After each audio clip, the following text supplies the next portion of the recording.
সুন্দর বাংলার সঙ্গে আমি রয়েছি কালনা থেকে রীতা ভট্টাচার্য। পশ্চিমবাংলার মধ্যে স্কলারশিপ পরীক্ষায় প্রথম স্থান অধিকার করে তাক লাগিয়ে দিল কালনা অম্বিকা উচ্চ বিদ্যালয়ের ছাত্র ঈশান শীল। ওই স্কুলে হেডমাস্টারমশাই জানায়, ঈশান শীল ছোটোবেলা থেকেই পড়াশোনাতে মেধাবী।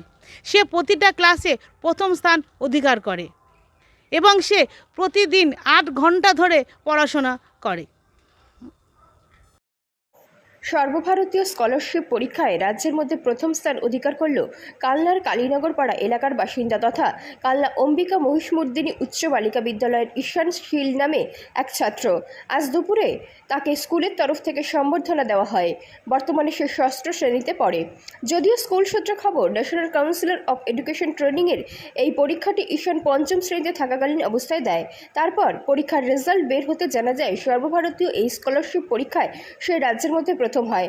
স্বাভাবিক কারণে খুশি তার পরিবার ও স্কুলের শিক্ষকরা। ছেলের সাফল্যে গর্বিত বাবা রাজেন্দ্র প্রসাদ শীল বলেন, এই পরীক্ষায় সাফল্য লাভে 10,000 টাকা পুরস্কার পাবে ছেলে। ভবিষ্যতে ছেলে অ্যারোনটিক্যাল ইঞ্জিনিয়ার হতে চায়।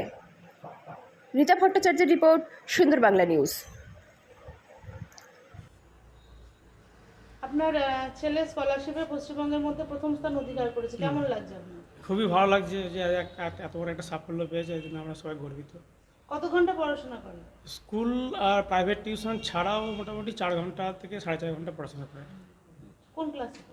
এবার 6-এ উঠলো। কোন স্কুলে? এই কালনা অম্বিকা মহেশমর্দিনী হাই স্কুলে পড়ে। আচ্ছা, তো ওর কোন সাবজেক্টে বেশি ন্যাক আছে? ওর সাবজেক্ট বলতে যে বিজ্ঞান, এখন তো ওদের একটাই বিজ্ঞান, আর বিজ্ঞান আর অঙ্ক এই দুটোতেই ন্যাক বেশি আছে। ভবিষ্যতে কি হতে চায়? তো ওর ইচ্ছা আছে, ও দেখে বলেছে যে অ্যারোনটিক্যাল ইঞ্জিনিয়ার হতে চায়। এখন ভবিষ্যতের কথা আমি জানি। স্কলারশিপ কত টাকা তাও পেল? স্কলারশিপ এখন সংস্থা অনুযায়ী ওরা 10,000 টাকা প্রাইজ পাবে। ও যে বিষয় নিয়ে পড়াশোনা করতে চাইছে এটা তো অনেক খরচা। হ্যাঁ, অনেক খরচা আছে, তাতে দেখা যাবে এখন কীভাবে কী জোগানো যায়। আপনার নাম? আমার নাম রাজেন্দ্র প্রসাদ শীল।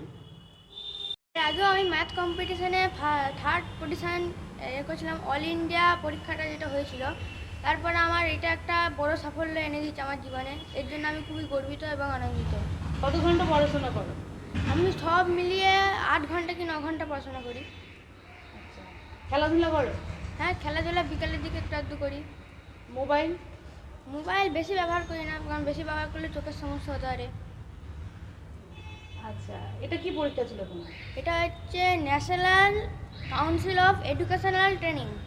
আচ্ছা, সেখানে কি পজিশন পেয়েছো? সেখানে আমি পুরো ওয়েস্ট বেঙ্গলের মধ্যে ফার্স্ট পজিশান পেয়েছি।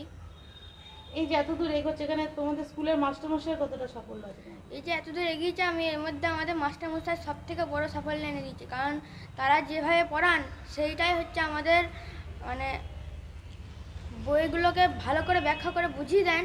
সেজন্যই আমরা এরকম পরীক্ষায় স্ট্যান্ড করতে পারি, নাহলে আমাদের এগুলো সম্ভব হতো না।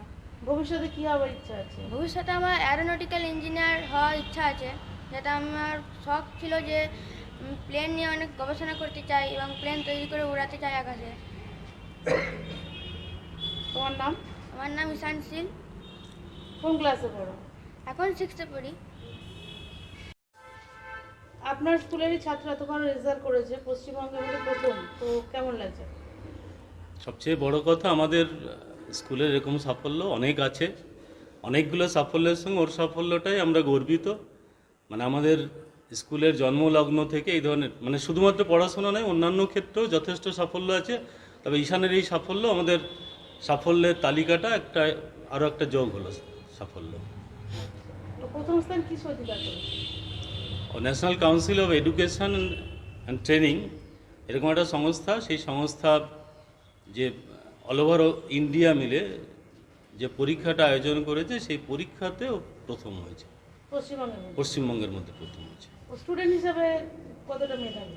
স্টুডেন্ট হিসেবে বরাবরই মেধাবী, মানে ক্লাসেও প্রথম। এবং আমি যতদূর জেনেছি, প্রাইমারি স্কুল থেকে আজকে পর্যন্ত কখনো সেকেন্ড হয়নি, এবং সেই ধারাটা কিন্তু অব্যাহত রেখেছে এই স্কুলে এসেও।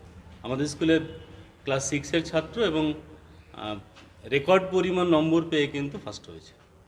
একটা ভ্রান্ত ধারণা হয়ে গেছে এখন যে সরকারি স্কুলে পড়লে ছেলে মেয়েরা মানুষ হয় না, এটা ভ্রান্ত ধারণা। সেক্ষেত্রে আপনার স্কুলের বারবারই সাফল্য এবং ও একটা সাফল্য এনেছে, কি বলবেন?